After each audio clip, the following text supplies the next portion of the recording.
Hello guys, कैसे हैं आप सब। मैं सुनील कुमार आपके सामने आज एक इंटरेस्टिंग स्टोरी के साथ। आज की जो कहानी है हमारी राजा कृष्णदेव राय के जो दरबार में थे तेनालीराम, उनकी कहानी है। चलिए दोस्तों, कहानी शुरू करते हैं। विजयनगर के जो राजा थे कृष्णदेव राय, वो तेनालीराम की सलाह ज़्यादा मानते थे और जब भी अपनी प्रजा का हाल जानने जाते थे तो तेनालीराम को जरूर ले जाते थे, क्योंकि भेष बदल के जाते थे।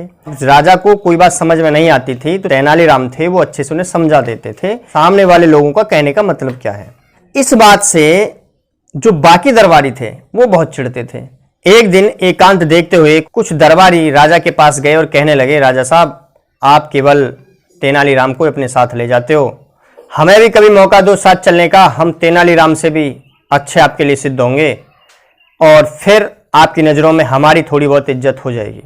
राजा कहने लगा, ठीक है भाई, आपकी बार जब हम जाएंगे तो तुम्हें साथ ले जाएंगे। जो कृष्णदेव राय थे, क्योंकि वो जाते रहते थे, तो एक दिन उन्होंने जाने का मूड बनाया।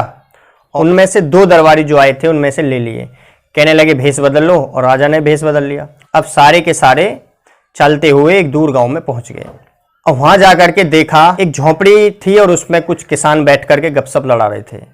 तो तीनों के तीनों वहां पर पहुंच गए। अब किसानों ने उन्हें पानी पीने के लिए दिया और पानी पीने के बाद जो राजा थे वो कहने लगे कि आपके जो राजा हैं वो आपके गांव के जो लोग हैं उनकी नजरों में कैसे हैं, आपके गांव के लोगों को कोई परेशानी तो नहीं है, सब खुशहाल तो हैं, किसी को तकलीफ तो नहीं है, आपका जीवन यापन सही हो रहा है, आपके राजा कैसे हैं।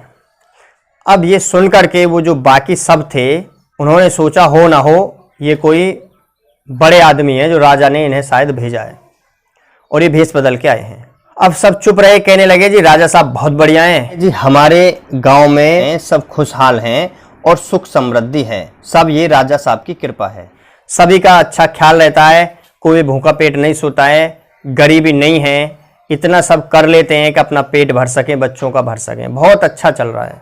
अब राजा ने एक प्रश्न किया, आपके राजा आपकी नज़रों, आपके गाँव की नज़रों में कैसे हैं।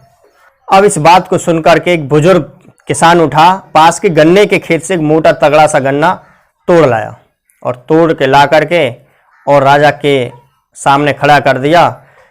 कहने लगा कि हमारे राजा साहब ऐसे हैं। अब अपनी तुलना गन्ने से होता देख राजा साहब सकपका गए और हैरान हो गए, क्योंकि वो समझ नहीं पा रहे कि वो किसान क्या कहना चाह रहा है। अब जब समझ नहीं पाए तो जो दरबारी दो थे उनके साथ, राजा के साथ, उनसे कहा कि आप इसका मतलब बताओ। जो दरबारी थे एक दूसरे का मुंह देखने लगे, किसान के कहने का मतलब क्या है।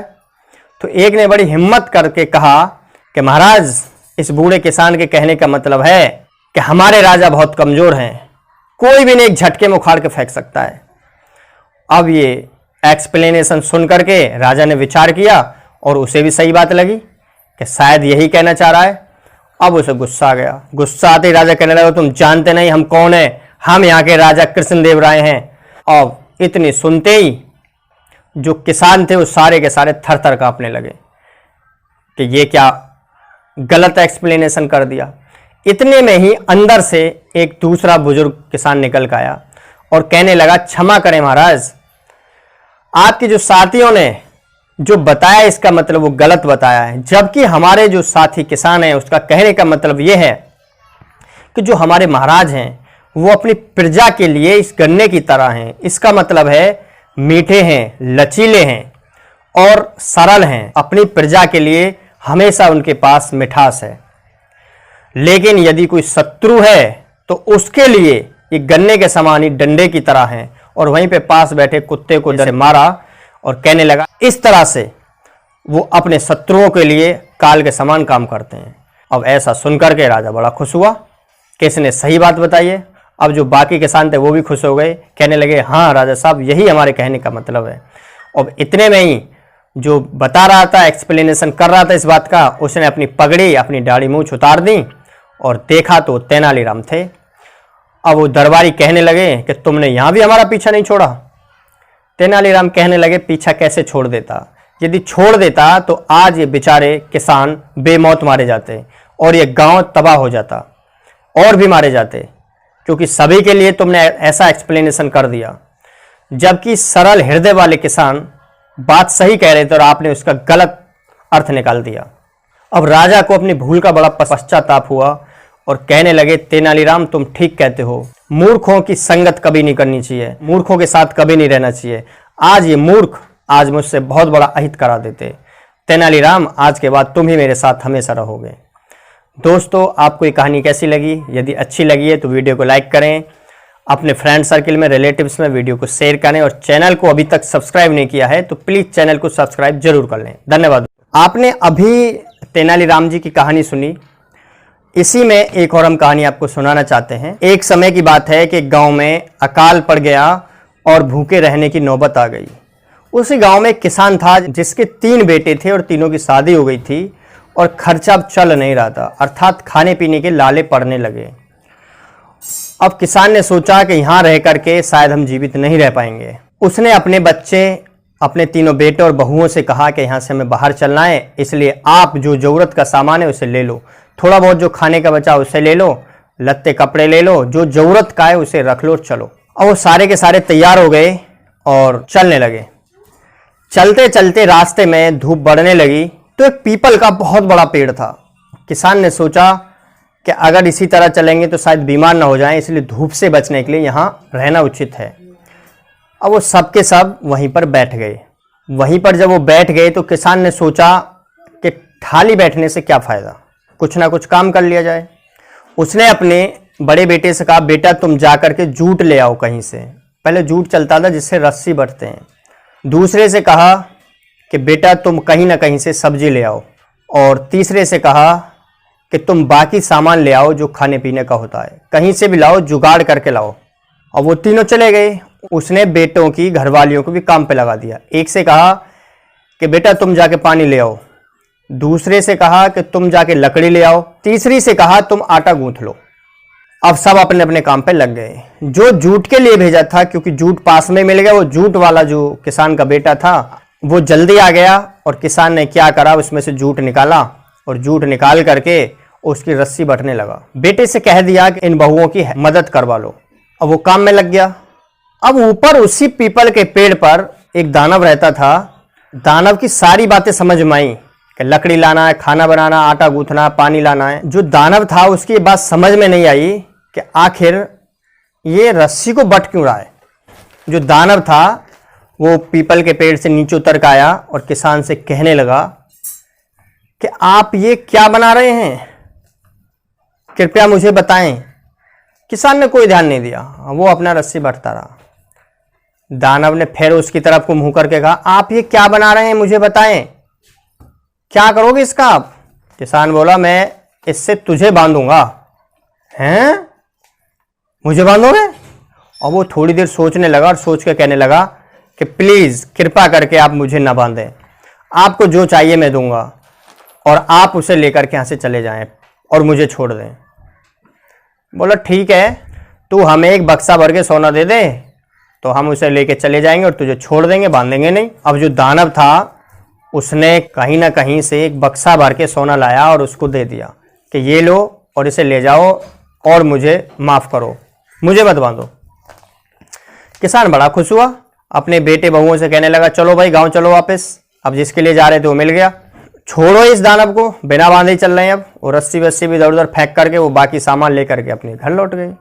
अब बड़े ठाट बाट हो गए क्योंकि माल बहुत मिल गया। तो पड़ोसी किसान कहने लगा कि एक दिन में इतना कहाँ से ले आए थे, तुम उसी दिन गए थे और उसी दिन इतना माल कहाँ से ले आए कि तुम्हारा वैभव इतना हो गया, जबकि यहाँ सूखे की हालत है।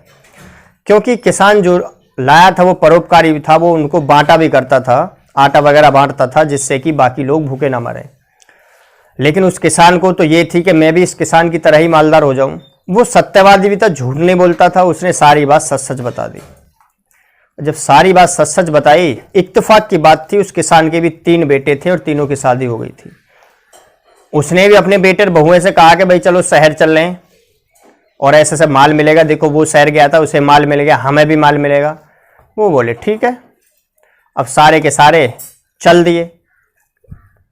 अब चलने के बाद वो उसी जो बताया था उसी पीपल के पेड़ के नीचे बैठ गए और अपने लड़के से कहने लगा, हाँ भाई जा तू जूट ले गया। दूसरे से कहा कि हाँ भाई तू सब्जी ले गया। तीसरे से कहा तू बाकी सामान ले गया। बहुओं से भी कहा कि तू आटा गूंथ ले, तू पानी ले आ, तू लकड़ी ले आ। लेकिन किसी ने भी, जो बेटे और बहुएं थी, किसी ने भी उसकी बात नहीं सुनी। तो हार के किसान अपने आप ही ये सब काम करने लगा और कहीं से जूट लाया और जूट ला करके रस्सी बटने लगा। अब ऊपर दानव रहता था। ये सारा दृश्य दानव देख रहा था। दानव नीचे उतर के आया और उससे किसान से कहने लगा कि आप ये रस्सी क्यों बना रहे हैं। किसान हंसने लगा, कहने लगा तू डर गया, अरे तू डर गया, तुझे बांधूंगा इससे। अब जैसा उसने कहा दानव और जोर जोर से हंसने लगा। बोला तू क्यों हंस रहा है, अबे बेवकूफ, तुझसे अपना परिवार तो बंधा नहीं, तेरे कहने में तो एक भी आदमी चलता नहीं और तू मुझे बांधेगा है, बेवकूफ, जा चला जा यहाँ से। कहीं मेरा मूड खराब हो गया ना कि तुम सब के सब यहीं मारे जाओगे, जा चला जा, पहले अपने परिवार को सुधार। वही तेरे अंग में नहीं है, वही तेरे कहने में नहीं चल रहा, तो दूसरों को क्या सिकवत देता है। अब बेचारा किसान अपना सा मुंह लेकर के अपने लड़के और बहुओं की तरफ बड़े घूर के देखा कि आज ये मेरे कहने में चलते तो शायद ऐसा नहीं होता, और लौट करके अपने गांव में चला आया। तो दोस्तों, जिसकी परिवार में नहीं चलती, जिसका सम्मान परिवार के लोग नहीं करते, या परिवार में उसका व्यवहार ऐसा नहीं है कि उसकी सब इज्जत करें, कोई कल्पना ना करे कि उसकी बाहर कोई इज्जत करेगा, क्योंकि जो अपने नहीं कर सकते वो बाहर के कैसे करेंगे। इसलिए हमें अपने परिवार पर ध्यान देना चाहिए, उसे ऐसी शिक्षा देनी चाहिए कि दूसरों का सम्मान कैसे करें, अपनों का कैसे करें। इसलिए पहले हमें खुद ऐसे काम करने चाहिए जिससे कि हमारे परिवार वाले हमारी इज्जत करें। हमें अपने परिवार को आज्ञाकारी बनाना चाहिए, तो शायद लोग हमारी इज्जत करेंगे।